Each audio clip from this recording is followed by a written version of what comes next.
Buenas tardes a los europeos, buenos días a los americanos. Tengo el gusto de cerrar el ciclo de webinars organizado por la red EULES. Ahora les facilitaré los enlaces por si les interesa. Este ciclo que que versa sobre la educación en abierto y hemos denominado Pensando la educación en abierto. La tercera ponente que tenemos el placer de tener hoy aquí se llama Raquel Lozano Blasco y es doctora en Ciencias de la Educación por la Universidad de Zaragoza. Su tesis doctoral versó precisamente sobre el uso problemático de Internet en la infancia y en la adolescencia, en el cual se pudo clarificar la incidencia y las consecuencias socioeducativas de la adicción a Internet y el ciberacoso en el desarrollo evolutivo de la niñez y de la adolescencia. Es por ello que el nombre de la conferencia que va a compartir con todos nosotros se denomina Redes sociales en la adolescencia e infancia, de herramientas a formas culturales. Además, Raquel Lozano Blasco es profesora contratada en la Facultad de Ciencias Humanas y de la Educación de Huesca, en la Universidad de Zaragoza, y finalmente dejará su contacto para cualquier consulta que tengan, incluso para abrir líneas o cualquier solicitud que tengan. Por ello, muchísimas gracias a todos los presentes por la asistencia. Les recuerdo que el formato va a ser una conferencia de en torno a 45 minutos y una apertura de debate de en torno a 20 minutos. Así que muchísimas gracias y, profesora Lozano, le doy la palabra. Muchas gracias, profesor Quintas. Gracias a todos los asistentes. Cualquier duda, cualquier comentario que tengan acerca de la terminología o acerca de cualquier cuestión, no duden, por favor, en comentarlo al final de la ponencia y, desde luego, pueden escribirme todas sus dudas y todos sus comentarios a rderraquel.lozano@unizar.es. Bien, voy a presentarles una serie de evidencias científicas en las cuales vamos a trabajar los usos problemáticos de Internet, pero también qué es Internet. Porque actualmente Internet no solo es una herramienta digital. Ahora nosotros usamos Internet, ahora mismo en esta conferencia, como una herramienta.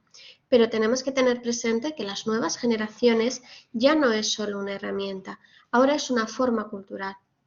Y quizás esto nos choque un poco también hablar de adicción y darnos cuenta de cómo la cantidad de horas no es el elemento más determinante, porque la conceptualización de Internet va a cambiar desde los millennials a los zetas. Estas dos generaciones, que están muy próximas y tienen elementos muy en común, ya van a suponer un fuerte cambio, mientras que los millennials, que son las personas que ya tienen a partir de unos 30 años, habían empezado ya en su adolescencia, en su niñez, a tener algo en relación con redes sociales.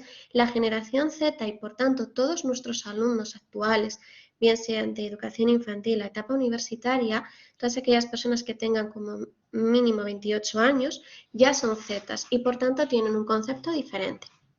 En primera instancia, vamos a hablar de qué es el uso problemático de Internet, ¿de acuerdo? Bien, el uso de Internet ha aumentado, ¿de acuerdo? Entonces, ¿qué ocurre? Bueno, que el uso de las nuevas tecnologías en una sociedad que es eminentemente tecnológica es coherente y lógico que las usemos. Por ejemplo, muchas veces hablamos de la adicción a las redes sociales, pero en ellas incluimos, por ejemplo, el uso de WhatsApp. ¿Qué ocurre? Que si yo uso WhatsApp también para mi mundo laboral, ¿qué sucede? Que yo voy a estar realizando muchas consultas por WhatsApp, ¿no? Esta mañana, cuando estaba hablando con el moderador, con Alejandro, nos ponemos y revisamos. Raquel, conéctate un momento, te mando por WhatsApp el enlace. Ahí estamos usando un uso profesional del WhatsApp, que es una red social. Entonces, ¿podríamos categorizar todas estas horas como un uso adictivo? Porque, claro, realmente nosotros, cuando pasamos un instrumento psicométrico y preguntamos las horas de uso, también incluimos todas estas horas formativas, laborales, etc. Ahora bien, ¿qué sucede? Pues bueno, es verdad que el uso problemático, el uso excesivo, la cantidad de horas frente a una pantalla está empezando a determinarse como un problema. ¿En qué términos? En términos de que cada vez interfiere más con las actividades cotidianas del día a día. Y por eso, en el 2014, cuando se realizó un metaanálisis sobre la prevalencia de adicción a Internet, se encontró que un 6% de la población adulta ya tenía adicción a Internet. Es decir, que en el momento en que había cualquier problema que implicaba no poder conectarse, las personas empezaban a sentir malestar.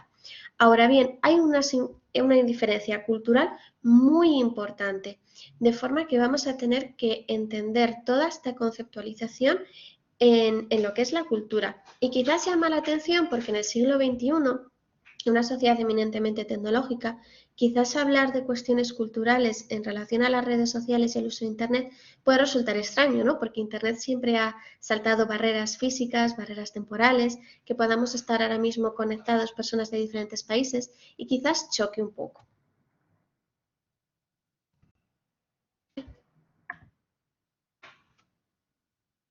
Perdón, le di al zoom. De inicio, Internet y las redes sociales es un espacio de comunicación. ¿Qué queremos decir? Que cuando nosotros estamos utilizando Instagram o cuando nuestros alumnos están usando TikTok, Instagram, WhatsApp, Telegram, no solo es una herramienta de búsqueda de la información, no es una herramienta de PowerPoint o una herramienta de transmisión de imagen como las que estamos usando ahora, no. Es un espacio de comunicación, de interacción entre las personas y eso implica una serie de cambios. Si bien, cuando hablamos de adicción, ustedes sí les habrá sonado, sobre todo porque sale en la prensa, cómo se relaciona con la depresión, con la listimia, con esa incapacidad, con ese deseo de no hacer absolutamente nada porque nada me satisface y me siento mal, con impulsividad, con indiferencia, con ansiedad social, etcétera, ¿no?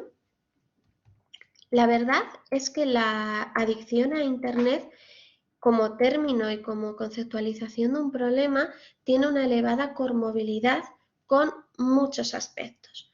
Pero el realmente más problemático de todos ellos es la depresión. Entonces, nuestros estudiantes adolescentes debemos preguntarnos, ¿qué fue primero? ¿El huevo o la gallina? ¿Va primero la depresión o va primero la adicción a Internet? Porque puede ser la causa o la consecuencia de ello. Bien, cuando hablamos de depresión y adicción, las personas depresivas suelen utilizar más los teléfonos móviles, sobre todo lo que es el móvil o la tablet pequeñita, para contrarrestar, ¿no? Esos adolescentes que les cuesta mucho relacionarse, que son de grupito pequeño, que tienen muchas veces ansiedad social, prefieren hablar por internet, prefieren la interacción vía WhatsApp, porque pongo un emoticono, me aprendo una estructura de que aquí puedo poner jajaja y un emoticono riendo y ya está, y salvo la situación muy fácilmente, pero cuando la tengo que hacer cara a cara, me cuesta más, tengo miedo a la reacción de las otras personas, es que se meten conmigo en el colegio, entonces utilizo las redes sociales como un elemento de compensación. Ahora bien, también nos puede suceder justo lo contrario. Nosotros sabemos perfectamente en Instagram, como personas adultas, que hay una idealización de las cualidades personales y profesionales y un ocultamiento de los defectos. Esto no es algo nuevo de las redes sociales. Este ensalzamiento lleva ocurriendo toda la vida. Ustedes imagínense si Alejandro Magno hubiese tenido TikTok o Instagram Julio César. O sea, se podría haber montado una tremenda, ¿no? Entonces, ¿qué sucede? Que esa idealización constante de, están de viaje. Yo no me puedo ir de viaje. Ay, es que está perfecta, es que no tiene ni un grano, ni una arruga. Sigue el canon de belleza perfectamente. ¿Qué ocurre? Que si toda esta sobredimensión de positividad, de Mr. Wonderful, que muchas veces decimos los científicos, todo no es ni blanco ni negro. Y esa política a veces de la famosa empresa Mr. Wonderful, que a todos nos encanta, ¿de acuerdo? Pero esa idea de tienes que ser feliz, todo es positivo, todo es alegre y esa negación de que hay situaciones que son complejas es lo que llevan a esa idealización. Y por lo tanto, ahí es cuando empieza a surgir ese síntoma depresivo que puede llegar a desarrollarse, sobre todo en adolescentes cuyas familias no se sientan con ellos y les dicen, mira, vamos a establecer una serie de normas sobre el uso de las TICs y vamos a hablar realmente de lo que subes, de lo que no subes, de lo que están subiendo y de los nuevos retos sociales, para darnos cuenta de que, bueno, es que muchas veces un perfil de Instagram se parece a la esfinge, se parece a cualquier arte de publicidad que tuviesen en el Antiguo Egipto. Es por ello que es un tema que tenemos que tratar con nuestros adolescentes. ¿Por qué? Porque nosotros actualmente vivimos en una sociedad del postteatralismo y eso significa que es muy difícil diferenciar la realidad de la teatralidad manifiesta en las redes sociales. Es por ello que tenemos que despertar el espíritu crítico para que estos chavales con esa idealización se den cuenta de que es una idealización, de que es un teatro, de que la realidad no tiene por qué coincidir. Sin embargo, uno de los principales elementos o más peligrosos o que hace que nos pongamos más con cuidado y a ojo visor, que diríamos los docentes, es que los síntomas de adicción y depresión se retroalimentan. Quiero decir, que si un alumno inicia con una tasa muy bajita de adicción y de depresión en un año, al año siguiente se sigue haciendo un uso abusivo, es decir, si toda su vida social se cierra y se concentra en redes sociales, si además no es capaz de ver esa idealización y esa sobredimensionalidad de la felicidad como un problema, va a empezar a retroalimentarse. Y es como una bola de nieve. La adicción aumenta y la depresión aumenta, de forma que lo que inicialmente era una pequeña dificultad que se podía solventar, acaba finalmente en un problema grave. En esta investigación lo que se realizó fue un metaanálisis. Un metaanálisis es un estudio teórico, ¿de acuerdo?, en el que vamos a coger datos de diferentes bases teóricas y de diferentes estudios y vamos a ver en qué nivel y en qué fuerza tiene valor la relación entre la adicción a Internet y la depresión. Los estudios se centran en adolescentes, con diseños cuantitativos, diseños experimentales, empíricos, del 2013 al 2019, y que tengan una calidad metodológica en las revistas publicadas. Entonces, la investigación, pues tenemos 72.000 sujetos de Europa, Euroasia, Asia y América. Pero nada de África, Oceanía. En los metaanálisis es uno de los estudios donde más se evidencia la brecha científica entre los países desarrollados y los países en vías de desarrollo. Aquí tenemos todos nuestros estudios, la muestra vemos como principalmente es europea y americana, y aquí vamos a empezar a ver los resultados. Sin embargo, nos vamos a centrar aquí, que se los he puesto con banderitas para que los identifiquen.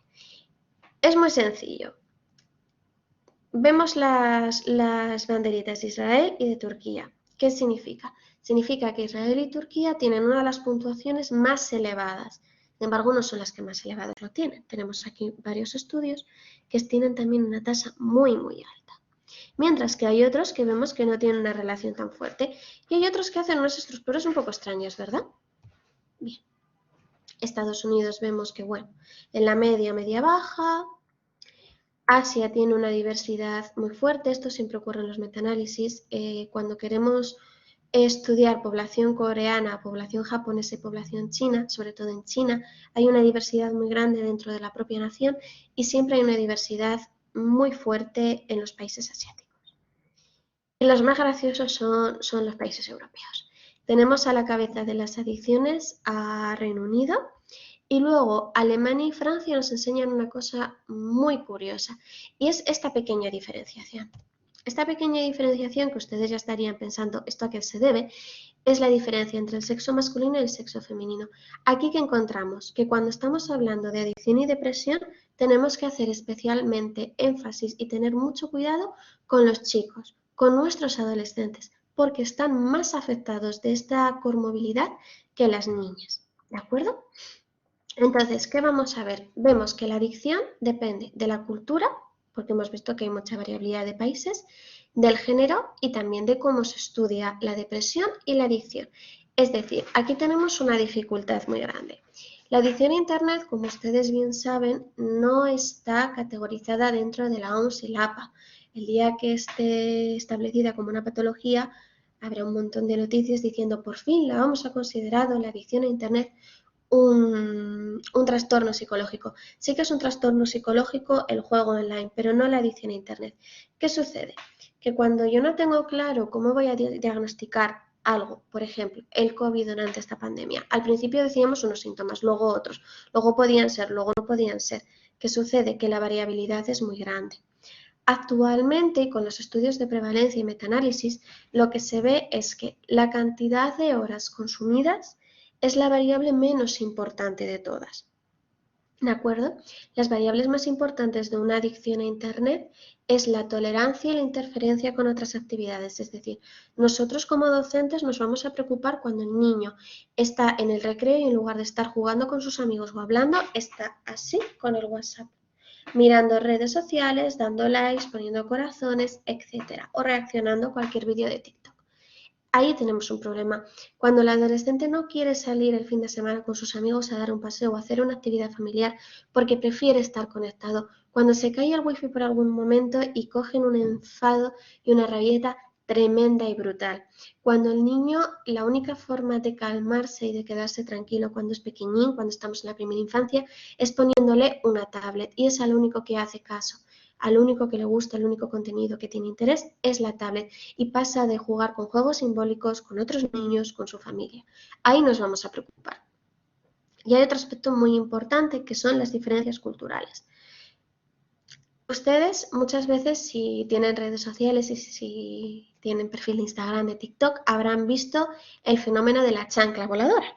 En efecto, los vídeos estos de madre estadounidense versus madre latina, madres europeas del norte versus madres españolas, que aparecen y irrumpen las madres españolas y latinas en la habitación y dicen, ¿qué pasa? ¿Por qué no has limpiado tu cuarto?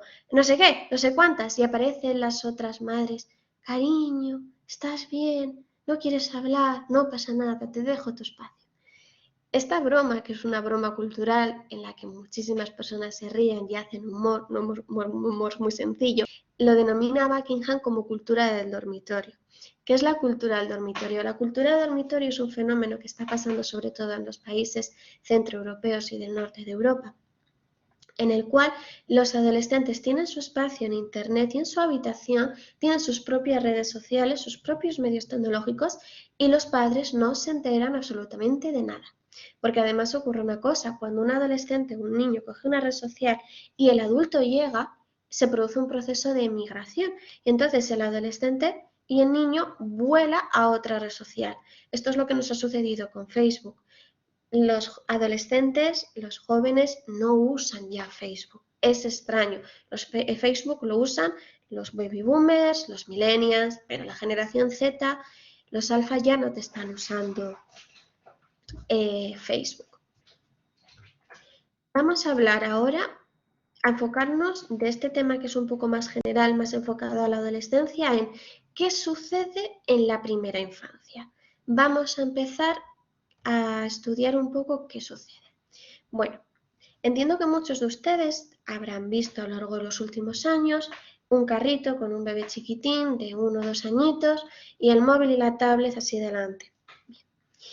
Tenemos que tener en cuenta que en los años 90 surge un fenómeno que es el fenómeno de los niños llave, en los cuales el niño va con la llave, se sienta delante de la televisión y espera que los padres lleguen del trabajo.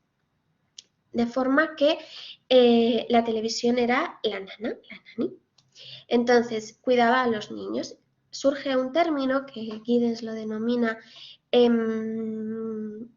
las instituciones conchas, que es la tecnología para el cuidado. ¿Qué significa? Que las familias van a dejar de utilizar la televisión o la tablet como un medio de información, de comunicación, como una herramienta, a utilizarlo como un elemento propio de su cotidianidad y de sus relaciones con los hijos. Entonces, hay algo muy curioso, es que nosotros podríamos pensar que la televisión, que todo lo que son los nuevos canales, Disney Channel, Netflix, ha decaído, y en absoluto. La televisión sigue siendo el principal medio de acceso, lo era en el 2012 y lo sigue siendo. Lo que ocurre es que la mayoría de los programas que ven nuestros niños no han sido creados por niños. Y empieza a suceder una cosa paradigmática. Y es que sentarse en la televisión a día de hoy, con nuestras televisiones inteligentes, donde ya no es tanto visualizar quizás pues la 1, la 2 de IMAX, sino vamos a ver Netflix, vamos a ver Amazon Prime, vamos a ver los últimos vídeos de YouTube de este perfil, donde ya se junta mucho y los términos vídeos se engloban los unos a los otros, vemos un fenómeno ya familiar, donde la familia se sienta en la televisión. Entonces, ¿qué sucede? Que la televisión es un miembro más de la familia y es fundamental, al igual que YouTube a día de hoy, es una herramienta de crianza. YouTube ya no es un elemento para que el niño aprenda canciones. Estamos viendo a YouTube como una forma de, bueno, te pongo el vídeo en el restaurante mientras estamos con los abuelos y así estás entretenido. Te pasa cualquier cosa, te pongo los vídeos de YouTube. Y por eso muchas veces nos encontramos a los bebés chiquititos en los carros viendo vídeos de YouTube. Vamos a estudiar en este sentido qué soportes con 4 y 5 añitos de edad usan los niños para acceder a estos contenidos audiovisuales, que normalmente hay que tener en cuenta que las televisiones ya son televisiones digitales, ¿de acuerdo? Y vamos a ver también qué programas consumen, qué están viendo. Es una metodología, por tanto, cuantitativa de cuestionario con 170 padres con una edad comprendida de niños de entre 4 y 5 añitos. ¿Qué resultados tenemos? Bueno, la mayoría de los niños hacen un consumo muy mixto. Utilizan la tablet, la televisión, la tablet y el smartphone, van combinándolo todo, pero sobre todo lo que más les gustan son los aparatos chiquititos.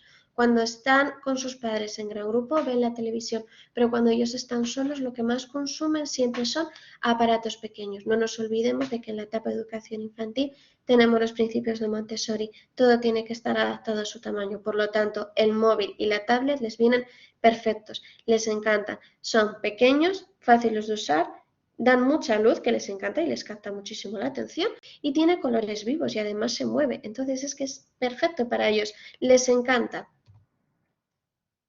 La mayoría consumen actualmente en esta franja de estos últimos 2 años pues la Patrulla Canina, su Peppa Pig, su Bob Esponja, su Ladybug. Es decir, encontramos que los niños de 4 y 5 años consumen desde la Patrulla Canina, que es algo súper infantil de esa primera infancia, como Peppa Pig, a Bob Esponja y Ladybug, que ya son programas infantiles, pero para educación primaria. Es más típico de niños de 10, 12 años.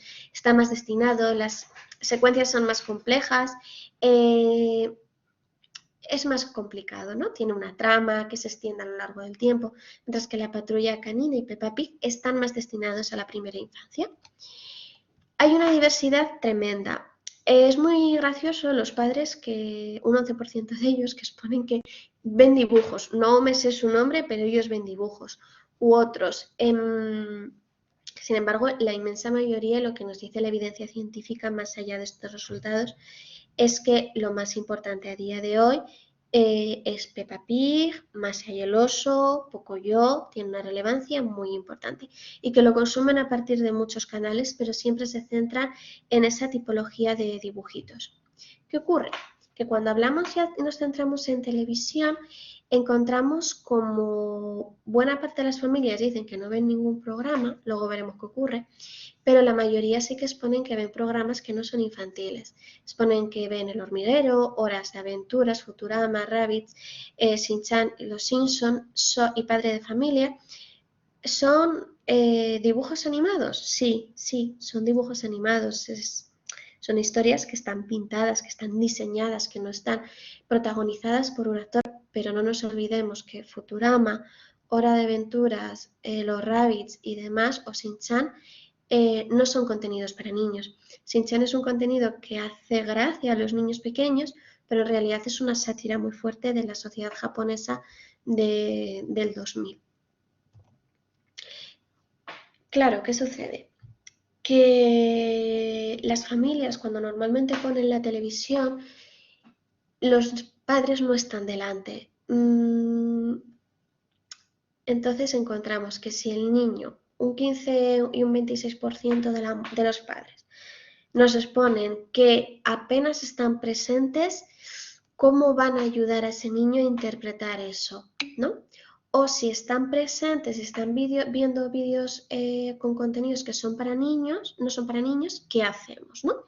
Por ejemplo, en los últimos meses se ha hablado mucho del juego del calamar y ha salido sobre todo en España diferentes noticias en las cuales los niños están asustados y los niños se ponen a jugar en el recreo al juego del calamar.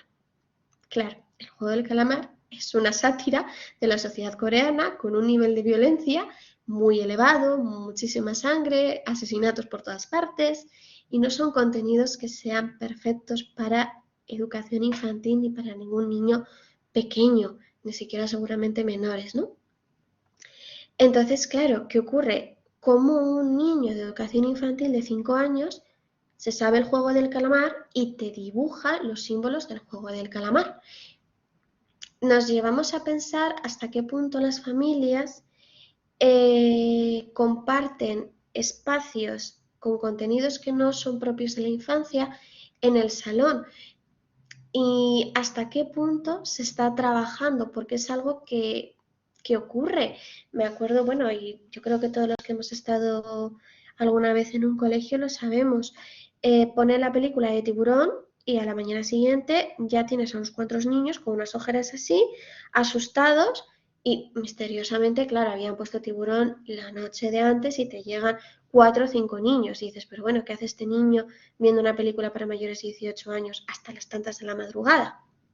Es decir, tenemos ahí una serie de dificultades.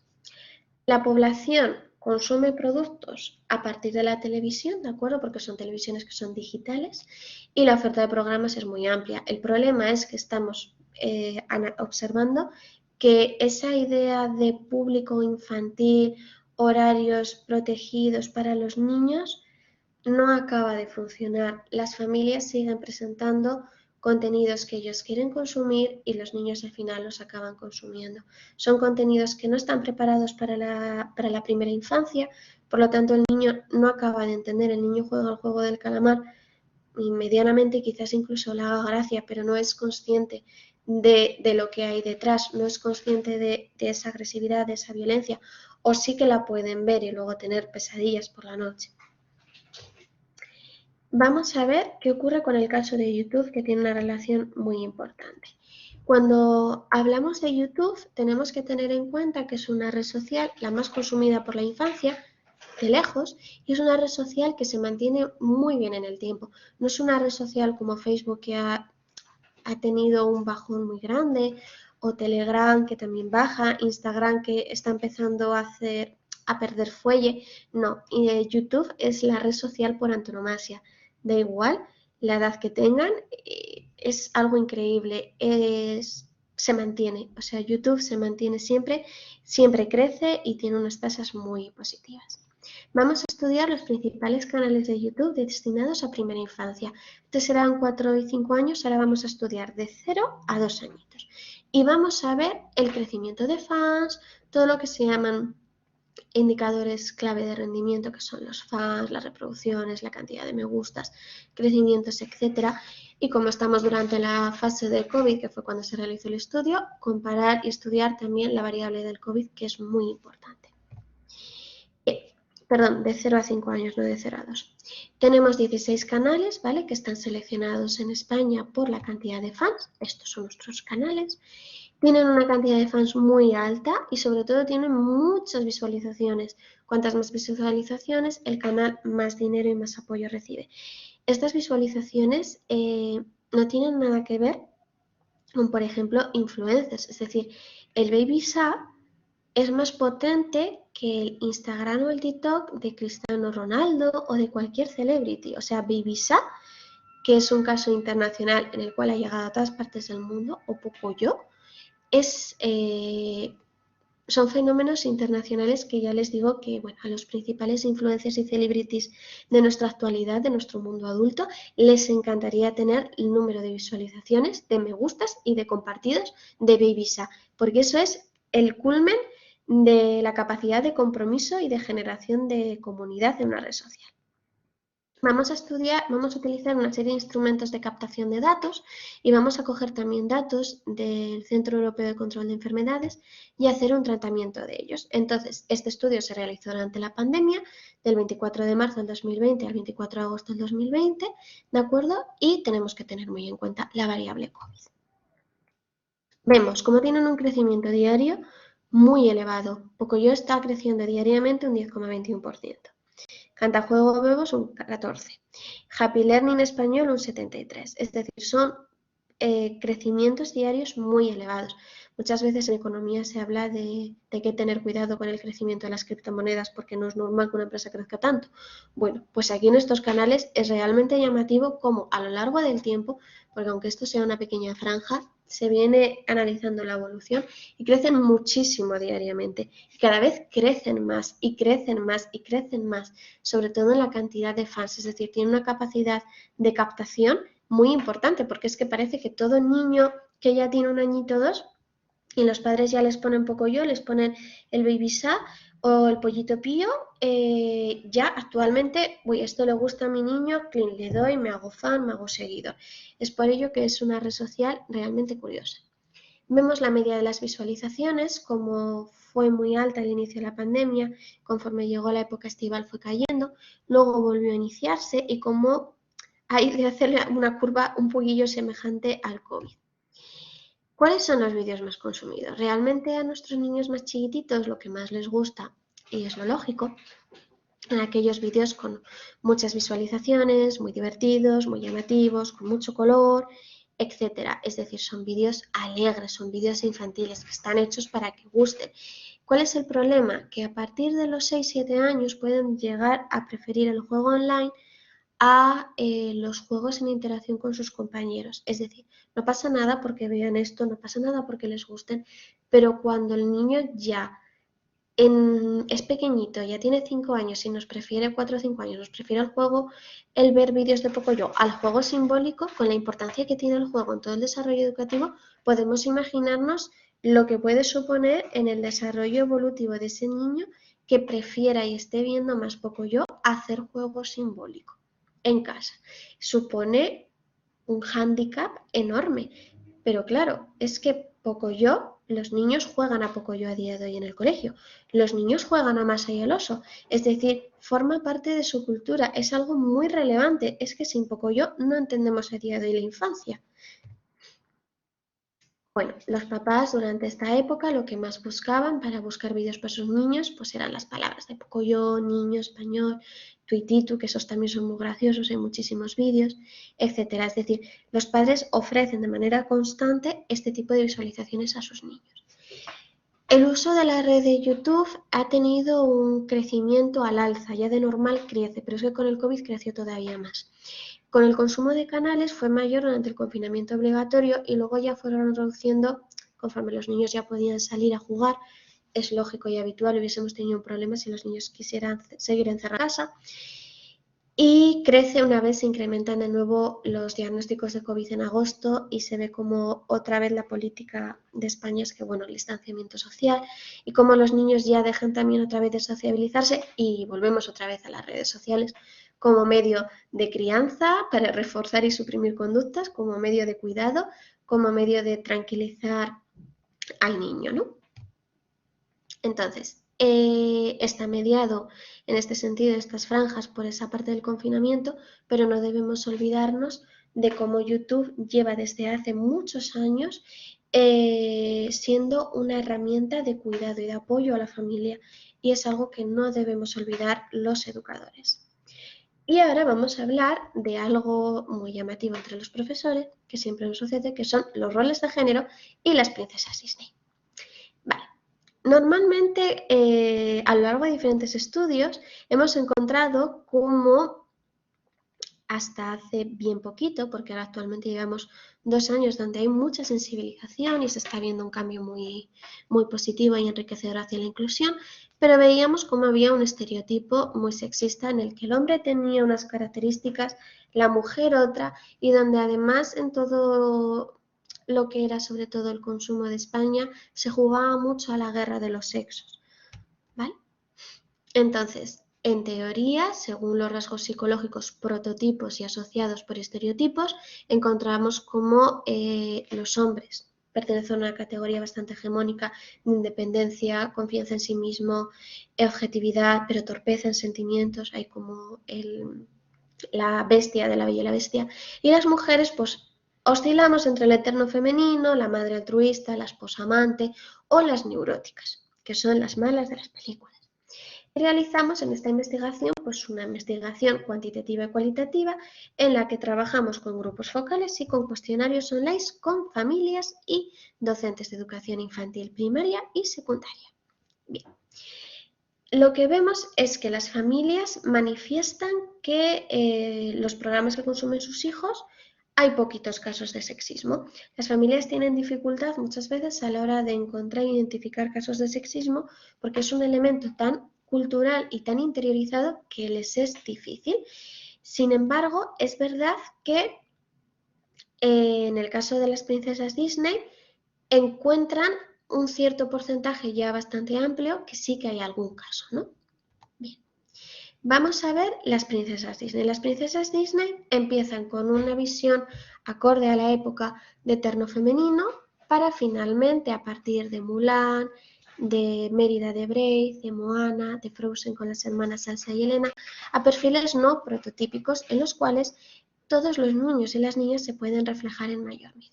¿De acuerdo? Estas son las princesas que no siguen los roles estereotipados y que son las princesas más actuales.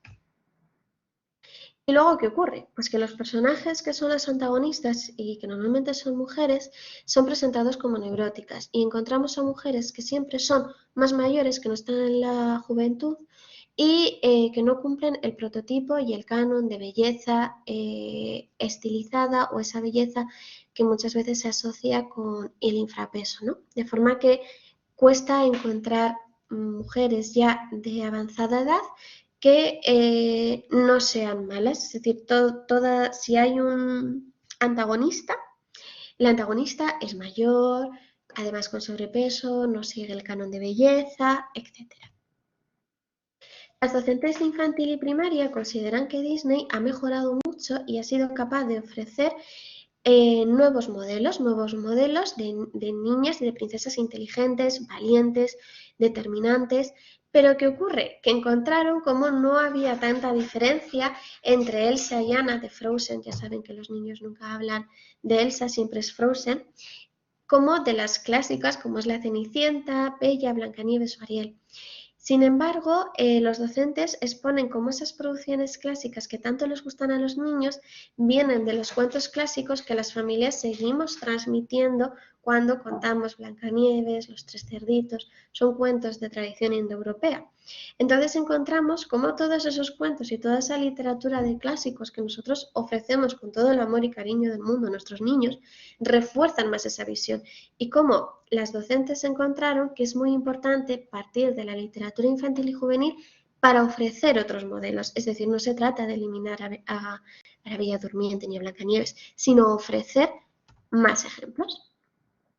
También encontramos cómo los docentes exponen que falta formación a nivel universitario. Nos reclaman a los profesores universitarios que por favor trabajemos más estos aspectos, porque es verdad que muchas veces en el ámbito de la universidad no se está trabajando lo suficientemente la educación mediática o la psicología de los medios.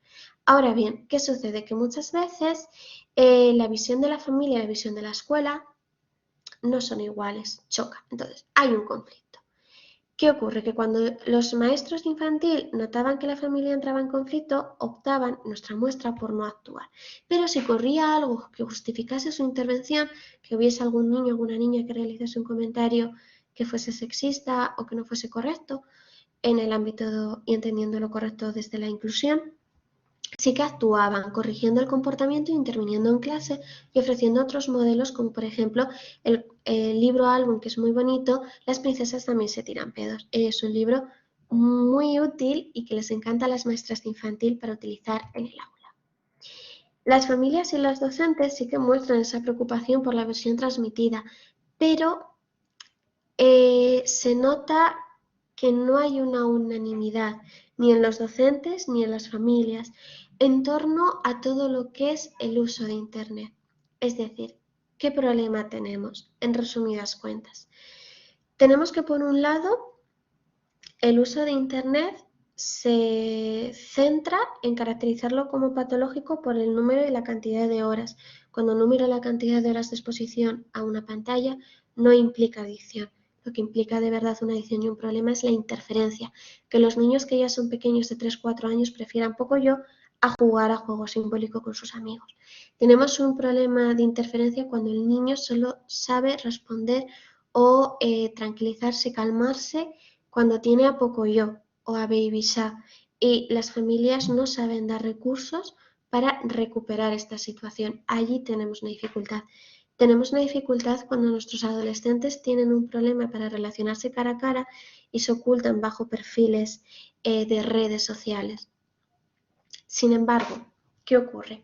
Que nunca debemos olvidar la sociedad en la que vivimos. Por tanto, las redes sociales no son ni buenas ni malas. Tienen un doble filo. Es un movimiento cultural y social en el cual las nuevas generaciones se relacionan. Es decir, no podemos prohibir Pocoyo, Baby Sha o el uso de Instagram y de TikTok a un adolescente. ¿Por qué? Porque cada sociedad, y nuestra sociedad es eminentemente tecnológica, genera un tipo de individuo y los nuevos individuos son individuos tecnológicos. Pero ya que son individuos tecnológicos y van a tener que usar las redes sociales y la tecnología para aprender en la escuela, para desarrollarse, para poder hablar con amigos en otros países. O sea, las redes sociales e Internet tienen unas ventajas maravillosas, pero también estamos viendo ya una serie de dificultades. Entonces, lo importante es que no basta con prohibir. Prohibir usar una red social no va a llegar a ninguna parte. Prohibir usar Instagram no va a servir de nada. Van a emigrar a TikTok. Se las van a apañar. O si no, el niño al final va a acabar aislado en su grupo. Porque si tú no te enteras y no estás actualizado a las últimas novedades, hay una variable que es el FOMO, que es el miedo a quedarse excluido, que les afecta mucho a los adolescentes y entonces se quedan desligados de esa realidad. Por lo tanto, debemos transmitir a las familias que no se trata de prohibir, sino se trata de hacer un uso crítico y saludable. El uso crítico y saludable pasa por sentarnos, docentes, familias y niños, hablar, hacer un tratamiento de la información, darnos cuenta de si en una red social se están utilizando filtros, se está haciendo un uso inadecuado.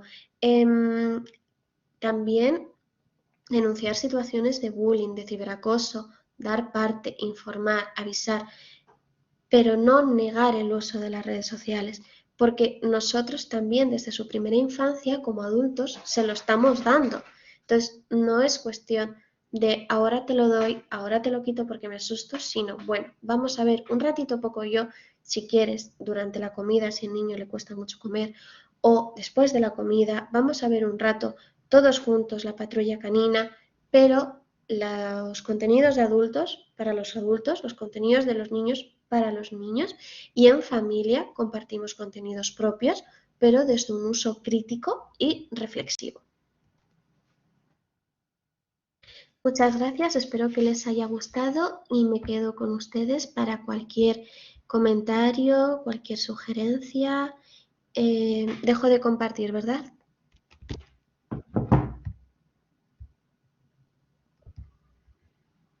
Muchísimas gracias, profesora Lozano. Raquel, la verdad es que tengo que darle la enhorabuena y las gracias por tres cosas que he pensado, ¿no? Uno, por el rigor del contenido el rigor científico con mayúsculas, o sea, ciencia social, ciencia educativa, ciencia psicológica.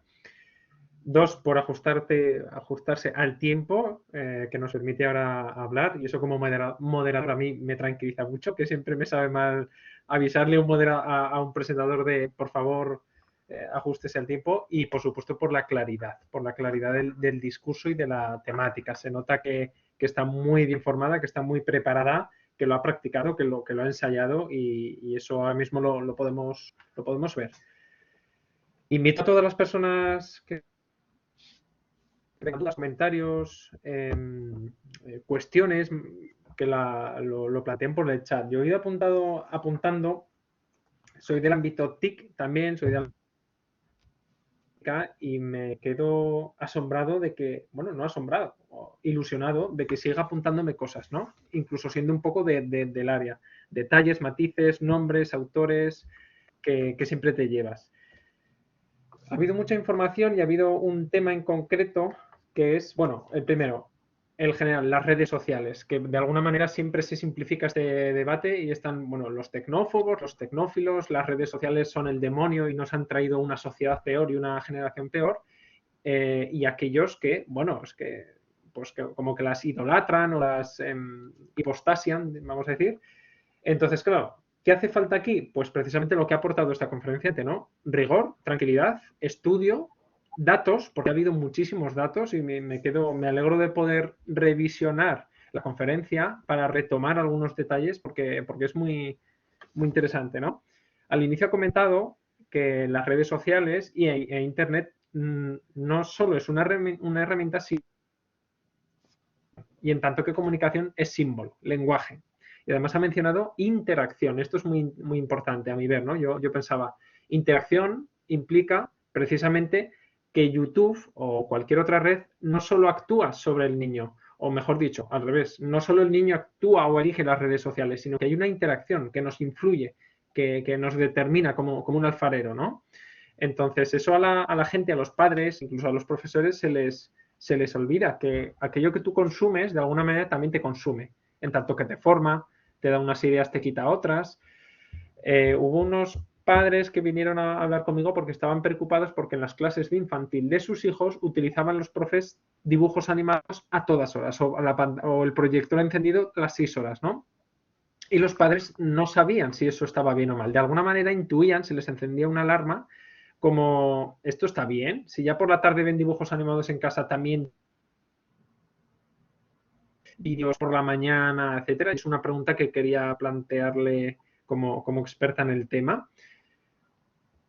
Si quiere, se la planteo Sí. ahora y luego así lo hacemos modo conversación. Perfecto. Bueno, creo que el término que estaba buscando, profesor Quintas, es el de prosumer, quizás el de generador de contenido y consumidor de contenido. Está perfectamente explicado, ¿no? Cuando decimos que tú todo lo que consumes te consume a ti mismo, es decir, te cambia.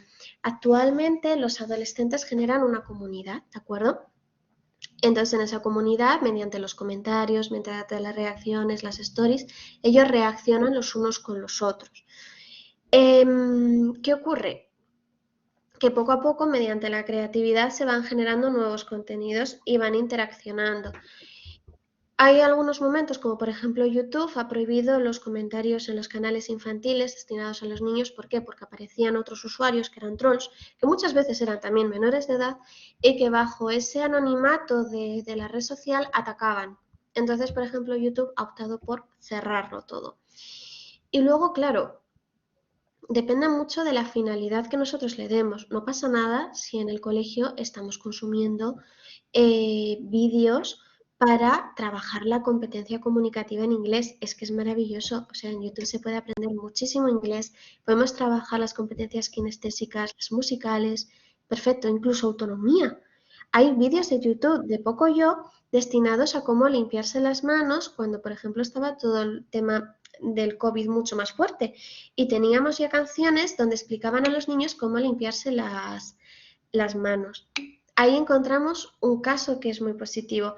Ahora quizás como padres deberíamos también y como adultos plantearnos. Quizás mi intervención como adulto no debería ser otra diferente a la de mi niño está nervioso y le pongo Peppa Pig.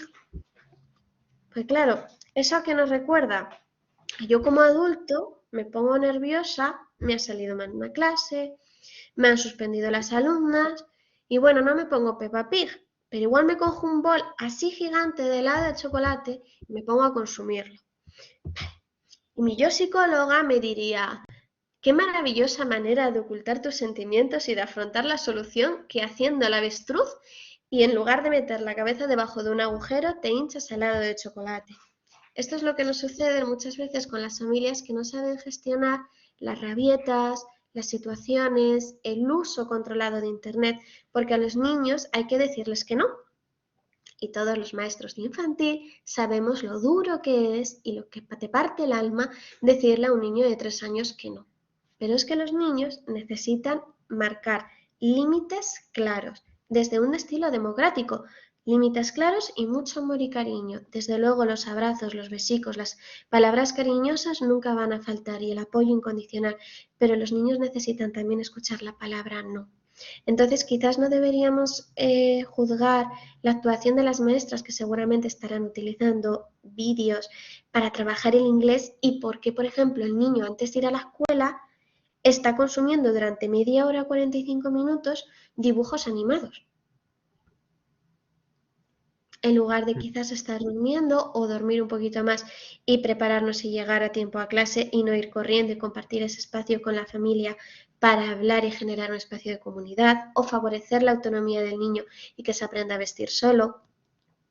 Sin embargo, entramos en ese debate de que ser padre es muy complicado, los niños no nacen con una guía, ¿no? Como los muebles del IKEA, y es muy difícil criar, y también nosotros como docentes tenemos que tratar a las familias, entenderlas y sobre todo empatizar con ellas. Pero a veces suceden estas cosas que son un poco paradigmáticas, sin lugar a duda. No sé si he respondido a lo que me estabas comentando. Perfectamente. Además, porque tampoco es que sean preguntas en estos ámbitos de sí, no, sino depende del contexto, las variables, ¿no? Es, bueno, es ciencia, al fin y al cabo. Me estaba reflexionando, según sus palabras, claro, algunas veces en un velador por la calle vemos pues a dos padres que están hablando y el niño está con la tableta.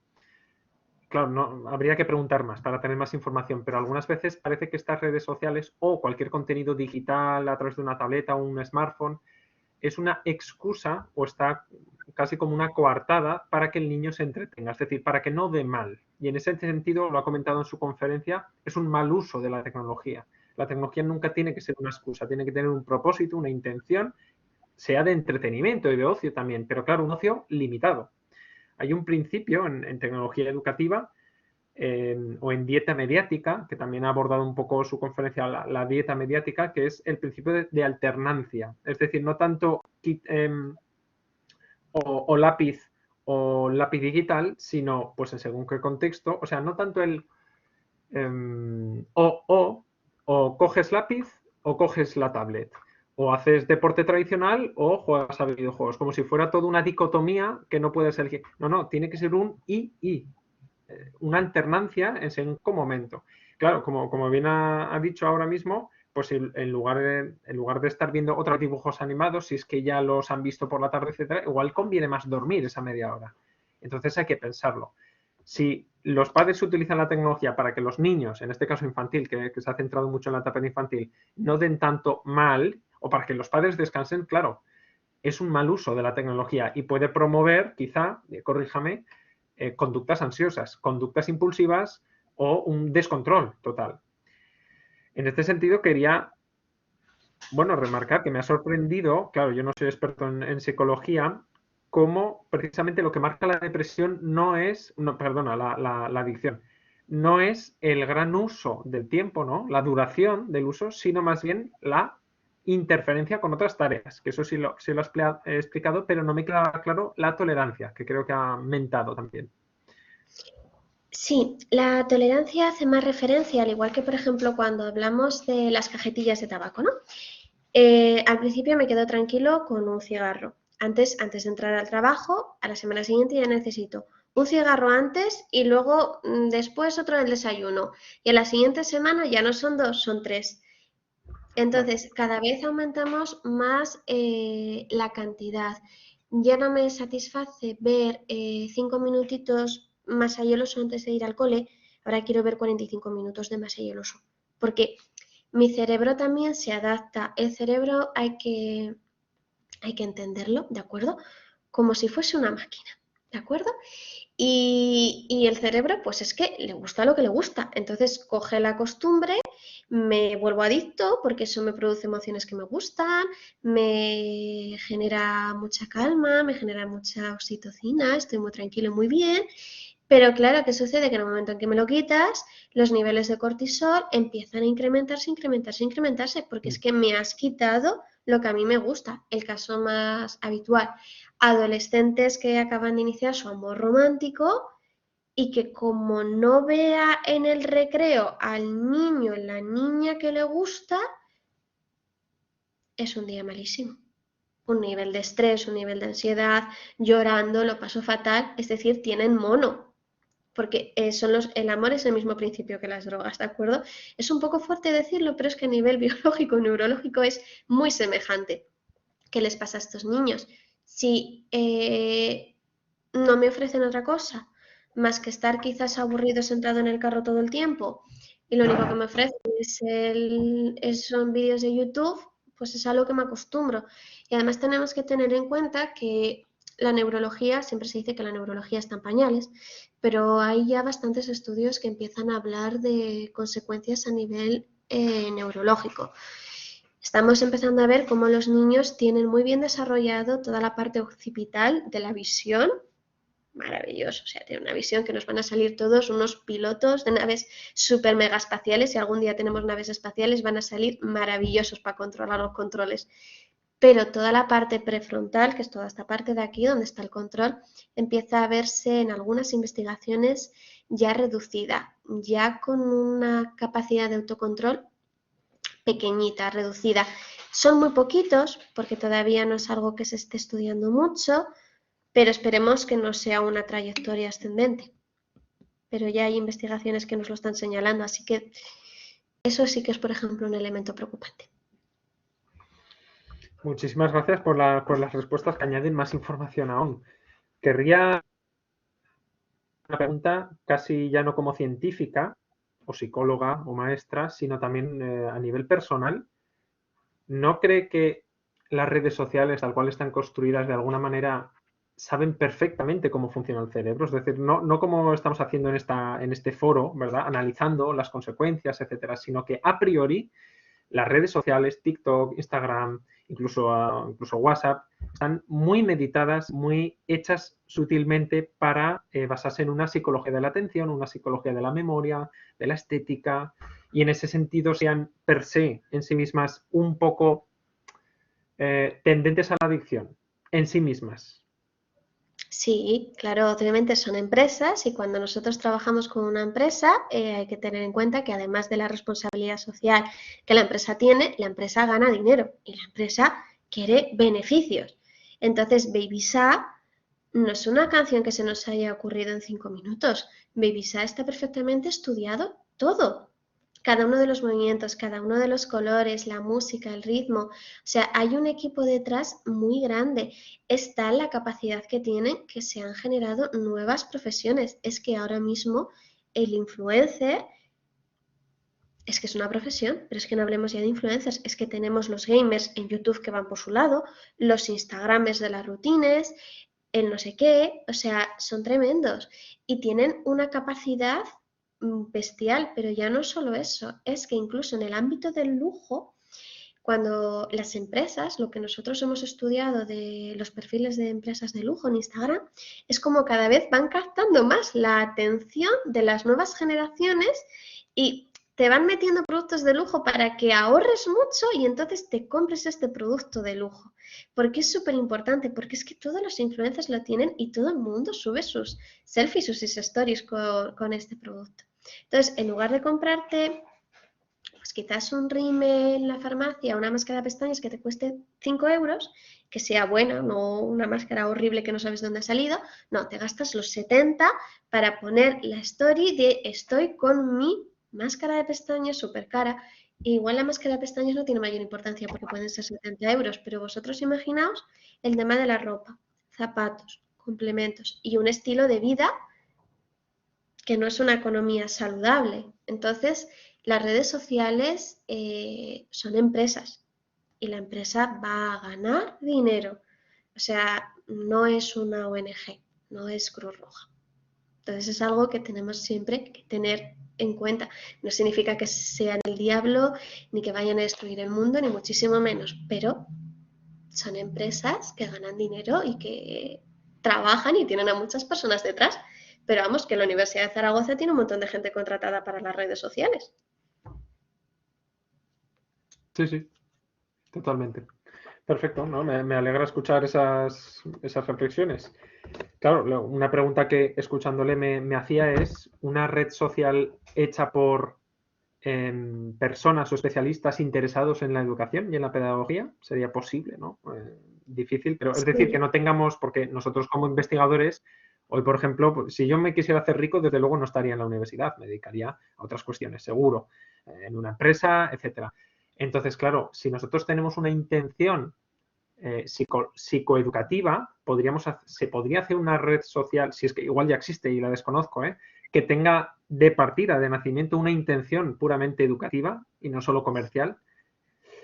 hay redes sociales Era una pregunta al aire, no, especialmente. no tiene que responderla. No, sí, sí que las hay. Lo que pasa es que no tienen la capacidad de enganche o están cogidas y hay muchas cosas de pago, entonces no tienen la capacidad de gestión y demás.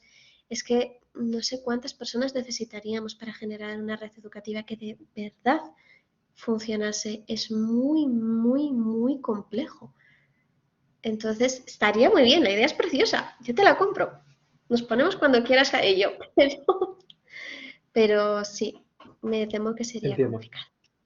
Claro, es que nuestra experiencia como profesores es muchas veces coger herramientas que han hecho con un fin generalmente comercial, y no entiendo aquí comercial como algo negativo, pero simplemente comercial, y trasladarlo al ámbito educativo con todos los cambios que tenemos que hacer. Y claro, no es lo mismo que partir de algunas herramientas que ya han nacido con una intención educativa y que conocemos también y que se sabe, porque se nota que son mucho más, estoy hablando de aplicaciones para aprender idiomas, que son claramente de contenido digital, el típico Kahoot que se ha hecho viral, eh, pero claro, no están generalizadas en el mundo educativo, ¿no? Son como pequeñas pizcas o punzadas que podemos ir cogiendo. Si los asistentes tienen alguna cuestión, pregunta, no lo he leído, pero vamos, han ido diciendo que excelente exposición, le agradecen el trabajo, enhorabuena por la exposición, ha habido muchos agradecimientos y yo me uno a ellos por la excelente conferencia. He dejado el enlace en el chat, tanto de la red EULES, coordinadora y organizadora de este evento, de las webinars de semanas anteriores o años anteriores, del Congreso USATIC, por si les interesa, para dentro de un mes, mes y medio o 2 meses, y la página web del grupo de investigación Educaviva, al que pertenecemos la profesora Raquel Lozano y yo, en concreto el currículum vitae de la profesora, por si quieren establecer contacto con ella para seguir aprendiendo. Muchísimas gracias a todos los asistentes y especialmente a la conferenciante, Raquel Lozano. Muchas gracias. Muchas gracias, que pasen un buen día. Nos vemos. Hasta luego.